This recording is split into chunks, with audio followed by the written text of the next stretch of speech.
অন্যের বউকে বিয়ে করার খুব শখ হয়েছে, তাই না রে বোকামের বাচ্চা? তোর ভালোর শখ আমি মেটাচ্ছি। কথাটা শেষ করার সঙ্গে সঙ্গেই চাঙ্কুক বোকামের সঙ্গে ফাইটিং করা শুরু করে দেয়। চাঙ্কুককে দিয়ে অনেকবার ছাড়ার চেষ্টা করেছে, কিন্তু চাঙ্কুক থামেনি। চাঙ্কুক, তোর মনে হচ্ছে না তুই অতিরিক্ত করছিস? ভালোই অতিরিক্ত করছি। আমার বউকে আমার সঙ্গে ডিভোর্স করে অন্য কারোর সঙ্গে বিয়ে দেবে, তোমরা ভাবলে কি করে আমি সেটা চুপচাপ বসে বসে দেখবো? কে আপনার বউ? আপনার সঙ্গে আমার ডিভোর্স হয়ে গেছে। কথাটা শেষ করার সঙ্গে সঙ্গে চাঙ্কুককে চুল মুঠটা করে একেবারে নিজের কাছাকাছি নিয়ে আসে আর বলতে থাকে, এই ভালো ডিভোর্স আমি মানি না। তুই ডিভোর্স দিলে কি না দিলে কি, তুই আমার ছিলিস আর আমারই থাকবি, তুই শুধু এই জীবন। চাঙ্কুকের ব্যাস কথাটা শেষ করে চাঙ্কুক ব্যস্ত হয়ে পড়লো তার প্রিয়তমার ঠোঁটের স্বাদ উপভোগ করতে। চাঙ্কুকের এরকম কাজে আরেমের নাক কাটা গেল। চাঙ্কুক যখন থেকে কিস করতে ব্যস্ত, তাই চাঙ্কুকের ঠোঁটে বাইট করে দেয় আর তাকে দূরে সরিয়ে দিয়ে বলতে থাকে, আপনি কোন অধিকারে আমাকে কিস করছেন? দেখ শালি, তোর এসব ভালো অধিকার তোর কাছে না। আমি এসব অধিকার মানি না। তোকে ভালোবাসি, আমার মন চেয়েছে তাই তোকে কিস করেছি। আমার যখন ইচ্ছা হয় তখন আমি কিস করবো। হায় রে আমার কি হবে রে, আমার সামানটা জলে ভেসে গেল রে। তোমাদের এসব বলেন অন্য কোথাও গিয়ে করো। আমি আমার বউকে ভালোবাসি, তাই আমি ওকে কিস করছি। আমার যা ইচ্ছা আমি তাই করবো, এখানেই করবো। যদি না সহ্য হয় এখান থেকে চলে যাবে। চাঙ্কুকের এসব আজাইরা কথাবার্তার কারণে সবার সামনে আরে মশাই না কাটে যাইতে তো রেগে গেছিল, তাই চাঙ্কুকের গালে চড় বসিয়ে দেয় আর বলতে থাকে, তোমার সমস্যাটা কি জাঙ্কুক? তুমি আমাকে শান্তিতে থাকতে দিচ্ছ না, শুধু এই একটা কথা শোনার জন্য এত বড় নাটকটা সাজাতে হয়েছে। যদি ভালোবাসতে প্রথমেই বলতে পারতে।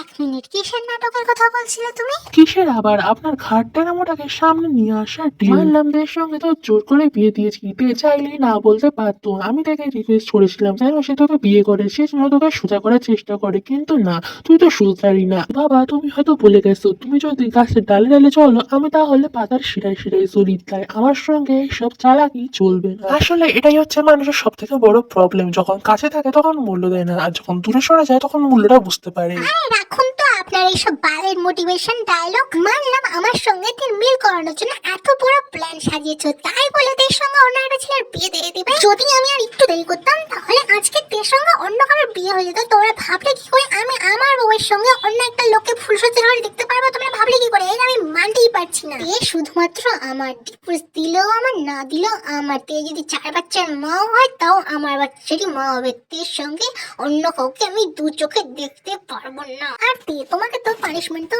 বাকি আছে, তোমাকে আমি রাত্রিবেলা দেখে নেবো। এরপর তে আর কিছু বল তো জাঙ্কুক তার আগে তার ঠোঁট চড়া দখল করে নেয়। উরি বাবা, জাঙ্কুকের বাচ্চা, আমার সবকিছু ব্যথা করে দিলি রে। এখন আমি খামু কেমনি? চিকন চিকন লাড্ডু বার করবো কেমনি? আমার পেটটা ফুলে যাবে রে, আমার কি হবে রে? আরে মিয়া, চিন্তা করেন না, আপনার চিকন চিকন লাড্ডু বানাতে কোনো সমস্যা হবে না। আর সুগা ডাক্তার আছে তো। এই যে হাঁসের বাচ্চা, বেশি প্যাক প্যাক করিস না, না তোর ঠোঁট শুধু ফেভিকল দিয়ে জুড়ে দেবো। তো জান পাখিরা ঝগড়া দেখা লাভ নাই, চলো ফ্ল্যাশব্যাকে কি হয়েছে যাই না যাক, আর এসে রোম্যান্স দেখবি দেখুকের। আরেম সাহেবের দুটি ছেলে, বড় ছেলের নাম জাঙ্কুক আর ছোট ছেলের নাম সুগা। বড় ছেলে জাঙ্কুক থাকে আমেরিকায়, সে একজন বিজনেসম্যান। ছোট ছেলে সুগা আজই বাড়িতে ফিরছে ডক্টর কমপ্লিট করে। তার স্ত্রী জিন হলেন স্বভাবে ভদ্র আর নম্র একজন মহিলা। তার 2 ছেলে বাইরেই থাকে, আর আরেম মশাই আর বড় ছেলে জাঙ্কুক তো কাজের সূত্রে বাইরে হাফ দিন কাটিয়ে দেয়। হঠাৎ একদিন জিন অসুস্থ হয়ে পড়ে। বড় ছেলে আমেরিকা থেকে ইমার্জেন্সি টিকিট কেটে বাড়িতে ফিরে এসেছে। জিন আগে থেকেই তার বান্ধবীর মেয়েদের সঙ্গে চাঙ্কুকের বিয়ে ঠিক করে রেখেছিল। আসার পরে অসুস্থতার বাহানা দিয়ে এক প্রকার ব্ল্যাকমেল করে চাঙ্কুকের সঙ্গে তার বিয়ে দিয়ে দেয়। চেনা নাই জানা নাই একটা অচেনা মেয়ের সঙ্গে বিয়ে দিয়ে দেওয়ায় চাঙ্কুক রাগের বশে সেখান থেকে আমেরিকা ফিরে আসে। ছোট ছেলে সুগাজ বাড়িতে ফিরছে। তার একমাত্র দাদার বিয়ে ছিল বলে কথা, কিন্তু আসতেও পারেনি, আনন্দ ফুর্তিও করতে পারেনি, কারণ তার তখন এক্সাম চলছিল। আজ ফিরছে তার দাদা আর বৌদির বিবাহ বিচ্ছেদের সুখে। মা জিন ফোন করে কান্নাকাটি করে চলেছে, কিন্তু জাঙ্কুকের ফোন তোলার নাম নেই। সেই জন্য সুগাজকে দেশে ফিরে আসছে। যে হবার আয়ু তাদের একমাত্র আদরের মেয়েকে স্বামী ছাড়া সংসারে আর ফেলে রাখতে চায় না। জাঙ্কুক তো তাদের মেয়ের খবরও নেয় না। তাদের মেয়েকে তারা অনেক ইমোশনাল ব্ল্যাকমেল করে বিয়ের জন্য রাজি করিয়েছে, আর জাঙ্কুকের জন্য ডিভোর্স পেপার পাঠিয়ে দিয়েছে। তার মধ্যে যে আবার সিগনেচারও করেছে তার মা বাবার কথা। গাড়িতে করে বাড়ির সামনে এসে তাড়াহুড়ো করে বাড়ি যাবে, ঠিক এমন সময় একটি মেয়ের সঙ্গে ধাক্কা। কোন অন্ধের বাচ্চারে চোখে দেখতে পারিস না? এই হচ্ছে জিমিন। দেখতে অনেক সুন্দরী, কিন্তু মুখের ভাষার কোনো লিমিট নেই, সে নাগাল ছাড়া গালি দিয়ে থাকে। সুগা তো প্রথমে হাঁসের বাচ্চা ভেবে ক্রাশ খেয়েছিল, কিন্তু পরে যখন দেখলো ইনি হাঁসের বাচ্চার নামে মেয়ের পেটে শয়তান, তখন সেখান থেকে একদম দৌড় দিল। সুগা বাড়িতে ফিরে মাকে সান্ত্বনা দিয়ে পড়েছিল। আমি ভাবি জানকে খুঁজে বার করব, যাই হয়ে যাক না কেন। কিন্তু মার মুখে একটা কথা শুনে সুগার মুখে হাসি ফুটে ওঠে আর বলল, ওই ঘাটটা এড়ার জন্য এটাই ভালো হবে। তে চলে গেছে 1 মাস পূর্ণ হলো। অপরদিকে কাঁচের জানলার সামনে দাঁড়িয়ে জাংকুক একটার পর একটা সিগারেটের ধোঁয়া ছেড়ে যাচ্ছে। 2 মিনিট কেটে গেছে। জাংকুক জানতে পেরেছে তার বউকে তার সঙ্গে ডিভোর্স করিয়ে অন্য একটা ছেলের সঙ্গে বিয়ে দেওয়া হচ্ছে, তাও আবার বোগাম তার শত্রুর সঙ্গে। জাংকুকের রক্ত গরম হয়ে গেছিল।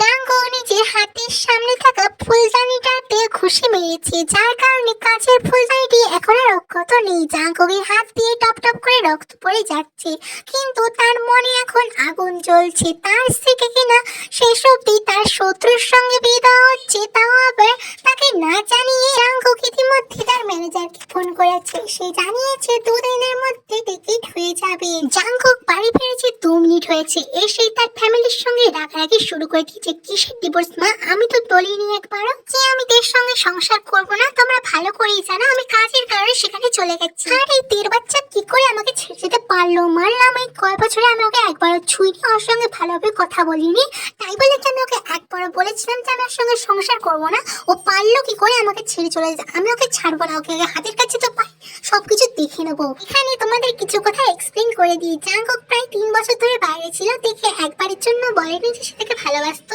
আর তে চলে গেছিলাম প্রায় 1 মাস হয়েছে, সেটাও আমি বলেছি গল্পের মধ্যে। জাংকুক ওদেরকে ভালোবাসে, কিন্তু ঘাটটারামো করে কথাগুলো কখনো বলেনি, তাই জন্য তে ভাবতো জাংকুক হচ্ছে তাকে লাইক করে না। বিয়ে 3 বছর হয়ে গেছে কিন্তু কোনো খবর নেয়নি, তাই বেচারি ইমোশনাল হয়ে তার মা বাবার কথা শুনে জাংকুককে ডিভোর্স দিয়ে দিয়েছিল। তার মা বাবাদের সঙ্গে জাংকুকের ডিভোর্স করাতো না, তার পিছনে আসল উদ্দেশ্য ছিল বোগামের। বোগাম থেকে অনেক বেশি লাইক করতো, কিন্তু তে তো কোনো ভাও দিত না, তাই জন্য বোগাম একটা এডিট ভিডিও বানায় যেখানে জাংকুককে একটি অন্য মেয়ের সঙ্গে দেখা যাচ্ছিল। সেই ভিডিওটা সে তার মা বাবাকে দেখায়। এই ভিডিওটা কথা প্রথমে বিশ্বাস করেনি, কিন্তু তার মা বাবার বিভিন্ন কথা জাংকুক থেকে ভালোবাসে না। যদি ভালোবাসতো এত বছরে একবার কল বা মেসেজ করতো, কিন্তু তে কোনো কাজই করেনি, এমনকি অন্য একটা মেয়ের সঙ্গে ঘুরে বেড়াচ্ছে। আর যদি এইসব সত্যি না হয় তাহলে নিশ্চয়ই জাংকুকের খবর নিত। এইসব নানা কথা শুনে তের মনটাও ভেঙে গেছিল, তাই সে ডিভোর্সে রাজি হয়ে যায়। আর এর পরের ঘটনা তোমরা তো জানোই। তো চলো দেখা যাক বর্তমানে এখন কি হচ্ছে, জাংকুক থেকে কি পানিশমেন্ট দেয়। তো চলো দেখতে হবে না সেটা, চলো দেখা যাক। তোমার সাহস কি করে হয় তে? তুমি আমাকে ছাড়া অন্য একটা ছেলের সঙ্গে বিয়ে করতে যাচ্ছিলে কেন? একবারও কি মনে হয়নি আমি তোমাকে ভালোবাসি না? এত বছর যে এত লেটার এত ছবি পাঠিয়েছিলাম সেগুলো কি একবারও চোখে পড়েনি? ও আমি তো ভুলে গেছিলাম, বোগামের বাচ্চা তো ওগুলো সরিয়ে ফেলতো না, তোমার কাছে আসবে কোথা থেকে? জাংকুকের কথাটা শেষ করার আগে তে জাংকুকের ঠোঁটে ঠোঁট বসিয়ে দেয়। তের এই কাজে জাংকুক কিছুটা শান্ত হয়। তারপর তে জাংকুকের কাছে এসে বলে, আমি আপনাকে ভালোবাসি জাংকুক, এই কাজটা আমি করতে চাইনি, মা বাবা সবাই মিলে আমাকে বলেছিল তাই আমি কাজটা করেছিলাম। আপনি বিশ্বাস করুন আমি আপনাকে অনেক বেশি ভালোবাসি, আমি এই বিয়েটাও করতে চাইনি, কিন্তু আর আমাকে বলেছিল, আর আমাকে ইমোশনাল ব্ল্যাকমেল করেছিল জাংকুক, তাই আমি রাজি হয়েছিলাম। আর তুমি তো বাকিটা জানো। বিশ্বাস করুন জাংকুক ওই লেটারগুলো যদি আমি একবারও পেতাম তাহলে আমি মা বাবার কারোর কোথায় আসতাম না, এটা বিশ্বাসও করতাম না যে আপনি আমাকে ভালোবাসেন না। কারণ আপনি একবার আমাকে বলেনি জাংকুক আপনি আমাকে ভালোবাসেন কিনা, 3 বছরে একবার না। আমি জানি ভালোবাসা টোল পিটিয়ে বলা যায় না জাংকুক, কিন্তু যদি আপনি একবারও বলতে আমি কখনো এটা করতাম না জাংকুক, বিশ্বাস করুন আমাকে। এত বেশি ইমোশনাল হতে দেখে জাংকুকেরও খারাপ লাগছিল, তাই জাংকুকের চোখের জলগুলো মুছিয়ে দিয়ে তের ঠোঁটে ঠোঁট বসিয়ে দেয়। আর তারপরে তাদের মধ্যে শুরু হয়ে যায় একে অপরের সঙ্গে মিশে যাওয়ার সুন্দর মুহূর্ত। রাত তখন একটা, জাংকুকের এক্সপেন্সিভ খাটটা এখন কেঁপে যাচ্ছে ভূমিকম্পের চোটে। জাংকুক ব্যস্ত হয়ে যাচ্ছে তার বেবি থেকে সামলানোর জন্য। বেবি জাংকুক আর বেবিদের মিল হবে, কিন্তু জাংকুক তো ওদেরকে সামলাতেই পারছে না।